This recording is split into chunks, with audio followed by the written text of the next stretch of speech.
नमस्कार, झारखंड समाचार में आप सबों का स्वागत है। आइए जानते हैं आज की ताजा मुख्य खबरों को। नीतीश कुमार ने 9वीं बार ली बिहार मुख्यमंत्री पद की शपथ।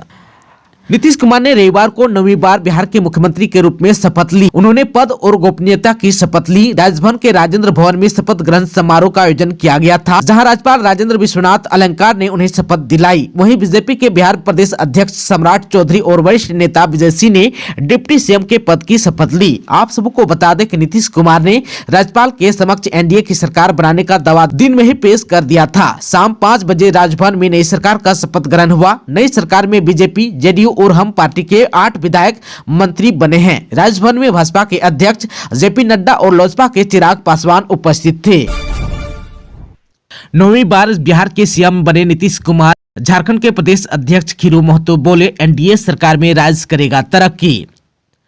जदयू के राष्ट्रीय अध्यक्ष नीतीश कुमार को 9वीं बार बिहार के मुख्यमंत्री और भाजपा से सम्राट चौधरी एवं विजय कुमार सिन्हा को उप मुख्यमंत्री समेत अन्य को मंत्री पद की शपथ लेने पर झारखंड जदयू के नेताओं ने उन्हें बधाई दी। झारखंड जदयू के प्रदेश अध्यक्ष खीरू महतो शपथ ग्रहण समारोह में शामिल हुए एवं उन्हें बधाई दी। उन्होंने कहा कि एनडीए सरकार में बिहार और प्रगति करेगा। आप सबको बता दें कि बिहार में एनडीए की सरकार बन गई है। एनडीए के नेता के रूप में नीतीश कुमार बिहार के नए मुख्यमंत्री बने हैं। झारखंड राजद बिहार में 9वीं बार सीएम बने नीतीश कुमार पर साधा निशाना। जदयू के चाल और चरित्र को लेकर कही बड़ी बात। नीतीश कुमार ने बिहार में 9वीं बार सीएम पद की शपथ ली है। इनके साथ ही बीजेपी से 2 डिप्टी सीएम और अन्य मंत्रियों ने भी शपथ ली। झारखंड प्रदेश राजद यानी कि राष्ट्रीय जनता दल के मुख्य प्रवक्ता डॉक्टर मनोज कुमार ने बिहार के नए सीएम नीतीश कुमार पर निशाना साधा। उन्होंने कहा कि बिहार में बदलते सत्ता समीकरण से जदयू का चाल और चरित्र उजागर हुआ है। वे आरएसएस की शरण में जा बैठे हैं। बीजेपी जैसी अवसरवादी पार्टी इस दुनिया में कहीं नहीं है। उन्होंने कहा कि सत्ता के लालच में बीजेपी कुछ भी करने से बाज नहीं आएगी। कल तक जंगल का राज अलापने वाला आज नीतीश कुमार के साथ होकर पवित्र हो गए हैं। बीजेपी में कोई नैतिकता नहीं बची है। उन्होंने कहा कि बीजेपी ने अंग्रेजों वाली नीति अपनाई है, फूट डालो और राज करो।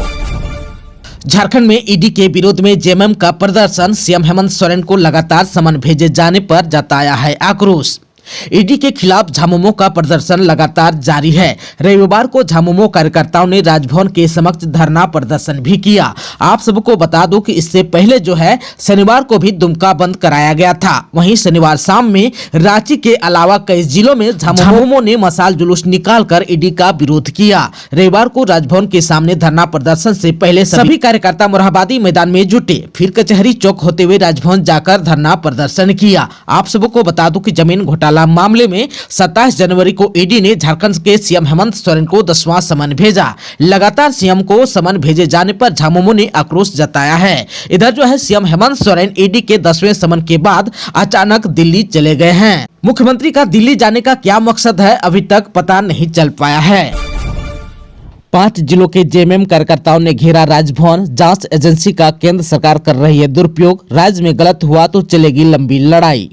ईडी की ओर से झारखंड में चल रही कार्रवाई के खिलाफ जेएमएम के कार्यकर्ताओं ने राजभवन घेराव किया। इस घेराव कार्यक्रम में रांची, लोहरदगा, लातेहार, गुमला और कोडरमा से आए कार्यकर्ताओं ने हिस्सा लिया। अपने निर्धारित कार्यक्रम के तहत सभी जिला से आए कार्यकर्ता मोरहाबादी में जुटे और वहां से पैदल मार्च करते हुए कचहरी के रास्ते राजभवन पहुंचे। जेएमएम कार्यकर्ताओं के घेराव कार्यक्रम को देखते हुए मोरहाबादी से राजभवन तक सुरक्षा के पुख्ता इंतजाम भी किए गए थे। बड़ी संख्या में पुलिस बल की तैनाती भी की गई थी। राजभवन पहुंचने के बाद विभिन्न जिला से आए जिला प्रतिनिधियों ने कहा कि केंद्र सरकार के कहने पर अगर जांच एजेंसी राज्य में गलत करती है तो हमें लंबी लड़ाई लड़ने के लिए तैयार रहना होगा। बता दें कि जेएमएम की ओर से घेराव का कार्यक्रम विभिन्न जिलों से चल रहा है। साथ ही हर दिन विभिन्न जिलों से आकर जेएमएम के कार्यकर्ता राजभवन घेराव करेंगे। यह घेराव कार्यक्रम 31 जनवरी तक किया जाएगा। झारखंड की 14 नाबालिग समेत 19 लड़कियां दिल्ली में मानव तस्करों से कराई गई मुक्त। 2 तस्कर हुआ गिरफ्तार।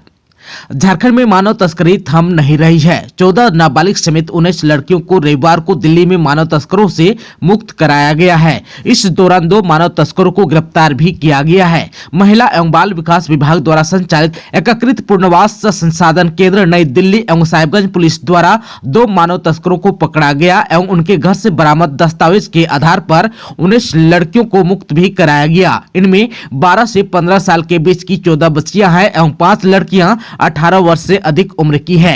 सभी झारखंड के साहिबगंज जिले के बोरियो प्रखंड की है। माओवादी के नाम पर लेवी लेने वाला धराया। गुमला में शंख नदी पर बन रहा है पुल, ठेकेदार से लेवी लेने पहुंचे पुलिस ने दबोचा।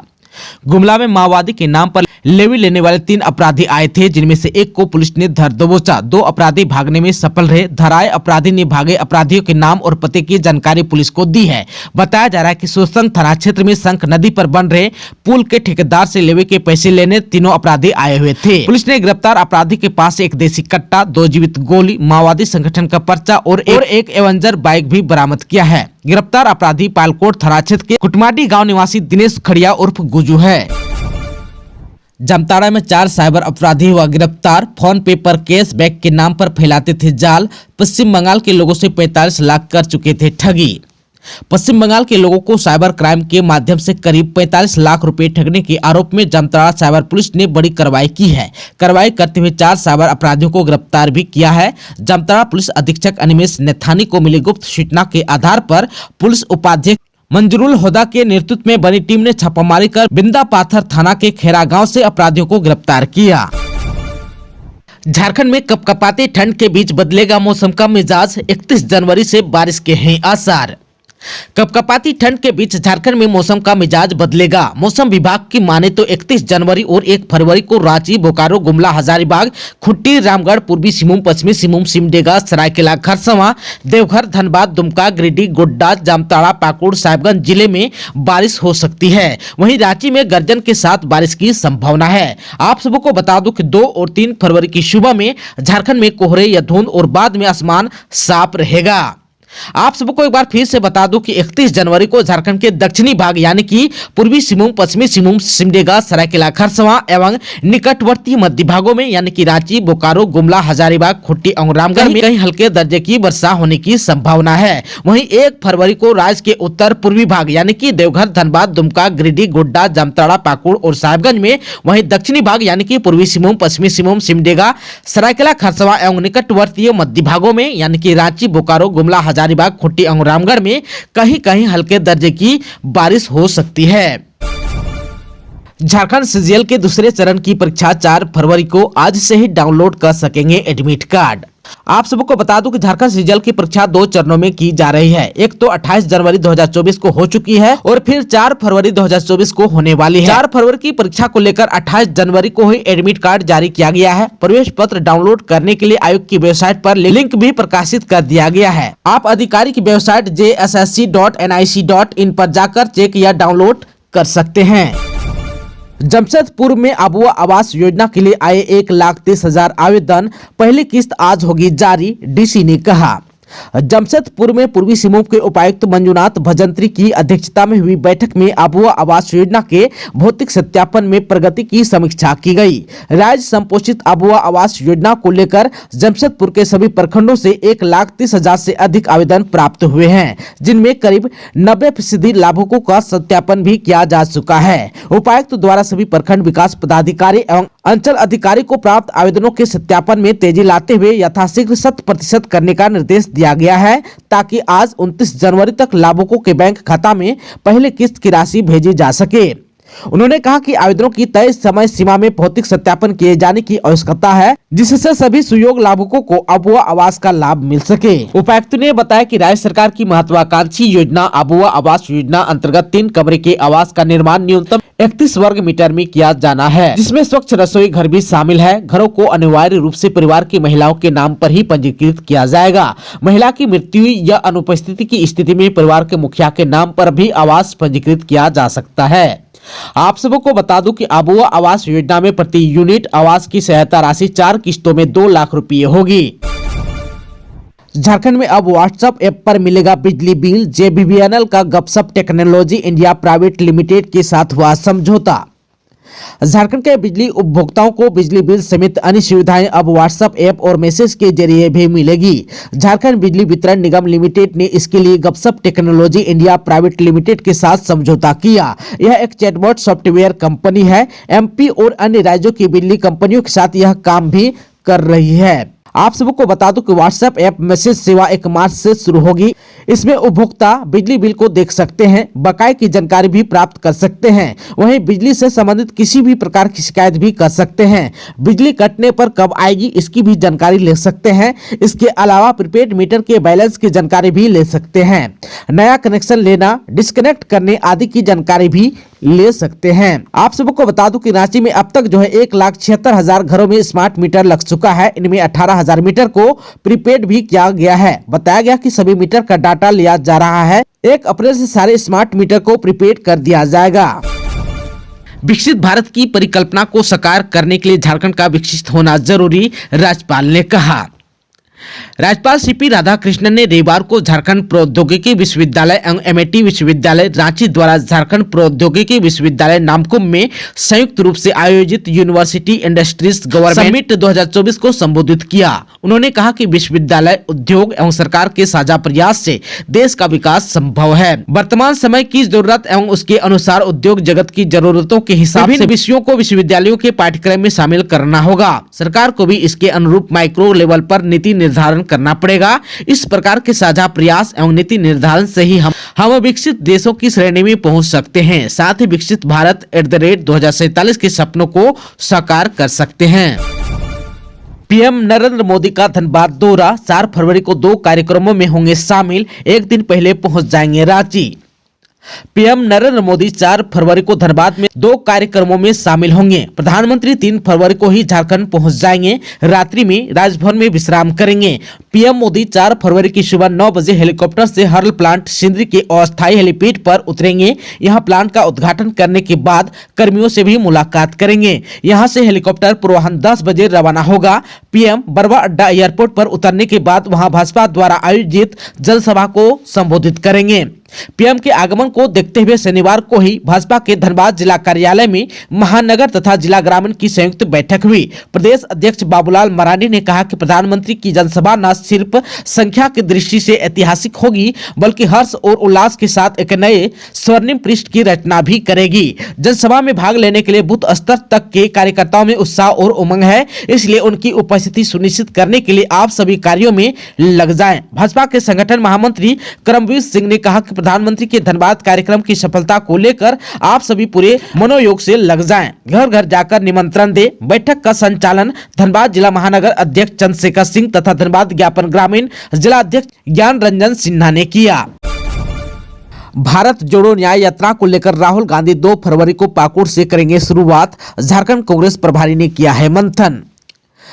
पाकुड़ में कांग्रेस नेता राहुल गांधी की भारत जोड़ो न्याय यात्रा को लेकर झारखंड प्रभारी गुलाम अहमद मीर, मंत्री आलमगीर आलम, विधायक बंधु तिर्की सहित अन्य नेताओं ने शनिवार की शाम को पाकुड़ सर्किट हाउस में बैठक की। बैठक में राहुल गांधी की 2 फरवरी को पाकुड़ आगमन, पाकुड़ में शाम को राहुल गांधी का संबोधन और लिट्टीपाड़ा प्रखंड क्षेत्र में उनके रात्रि ठहराव को लेकर चर्चा की गई। इस दौरान उनके रूट से लेकर आम लोगों की सहभागिता को लेकर चर्चा की गई। झारखंड प्रभारी गुलाम अहमद मीर ने कहा यहाँ पर 8 दिनों की यात्रा होगी। इस दौरान वे करीब 800 किलोमीटर की यात्रा करेंगे। रोजाना करीब 100 किलोमीटर की यात्रा होगी। 2 फरवरी को पाकुड़ पहुंचेंगे। उसके बाद के रूट को 2 दिनों के बाद जारी कर दिया जाएगा। जमशेदपुर में बन रहा है 434 करोड़ रुपए का अस्पताल, बन्ना गुप्ता ने गिनाई सरकार की उपलब्धियां। स्वास्थ्य मंत्री बन्ना गुप्ता ने कहा कि झारखंड की हेमंत सोरेन सरकार सभी वर्गों के कल्याण के लिए कृत संकल्पित है। लोक कल्याणकारी योजनाओं का लाभ समाज के अंतिम पैदान में खड़े व्यक्ति तक पहुंचा भी रही है। जमशेदपुर में 434 करोड़ रुपए के सुपर स्पेशलिस्ट अस्पताल बनाया जा रहा है। इसका निर्माण जल्द पूर्ण कर लिया जाएगा। शहर में जाम की समस्याओं को दूर करने के लिए जल्द ही फ्लाईओवर का निर्माण भी किया जाएगा। अस्पतालों में बेड की संख्या में लगातार इजाफा किया जा रहा है। 21,000 से अधिक बेड तैयार किए गए हैं। 5,000 से अधिक नॉन आईसीयू बेड तथा 11,396 आईसीयू बेड भी शामिल है। स्वास्थ्य मंत्री बन्ना गुप्ता ने सरकारी योजनाओं के क्रियान्वयन तथा अपनी जिम्मेदारियों को कर्तव्य और निष्ठा से निभाने वाले पदाधिकारी एवं कर्मियों, सफाई कर्मियों, स्वास्थ्य कर्मियों, सेविका, सहायिका, शिक्षक, पुलिस के पदाधिकारी और पुलिस बल को भी सम्मानित किया। पारंपरिक हथियारों के साथ पहुंचे बिरसा सेना के लोग, विवादित भूमि पर लिखी वंशावली। जमशेदपुर के सिद्धगोड़ा पेट्रोल पंप के पीछे एक जमीन को लेकर चल रहे विवाद के बीच शनिवार को रेतदार नटवर सिंह के समर्थन में बिरसा सेना के सदस्य खड़े हो गए।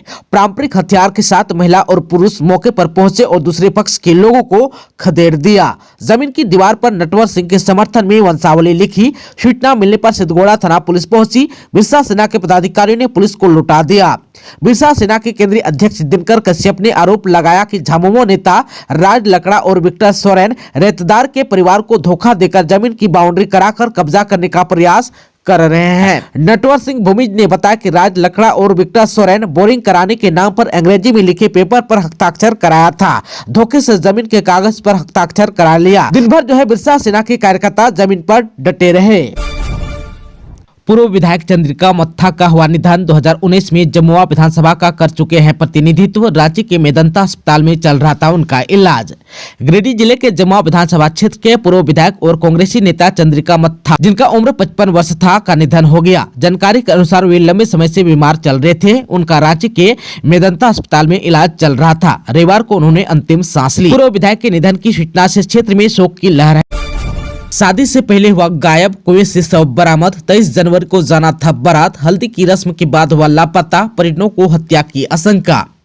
जामताड़ा के बराबनी थाना के जामग्राम के 24 साल के सकेत दास का शव उसके घर के पीछे एक कुएं से बरामद किया गया। वह बीते 6 दिनों से लापता था। सकेत की 23 जनवरी को बारात निकलने वाली थी। 22 जनवरी को हल्दी की रस्म भी हो चुकी थी। इसके बाद से वह लापता हो गया। परिजनों ने काफी खोजबीन की लेकिन उसका पता नहीं चल सका। रविवार को सकेत का शव कुएं से बरामद किया गया। जानकारी के मुताबिक रविवार को कुएं से आ रहे बदबू के बाद ग्रामीणों को शंका हुई। पास जाकर देखा तो शव कुएं में तैर रहा था। ग्रामीणों की सूचना पर बराबनी थाना की पुलिस मौके पर पहुंची, जिसके बाद फायर ब्रिगेड को सूचना दी गई। आसनसोल के दमकल कर्मियों की मदद से पानी निकालकर शव बरामद किया गया। पुलिस की प्रारंभिक जाँच से पता चला कि युवक की हत्या कर शव को कुएं में फेंका गया है। बराबनी थाना प्रभारी मनोरंजन मंडल, CI शिवनाथ पाल और ACP इपिसिता दत्ता मौके पर पहुंचकर घटना की जानकारी ली। दोस्तों, अभी तक आपने चैनल को सब्सक्राइब नहीं किया है तो प्लीज चैनल को सब्सक्राइब कर बेल आइकन को प्रेस कर दीजिएगा ताकि खबरों का अपडेट आपको मिलता रहेगा। इसके साथ ही आज के खबरों में बस इतना ही। हमें दीजिए इजाजत। नमस्कार।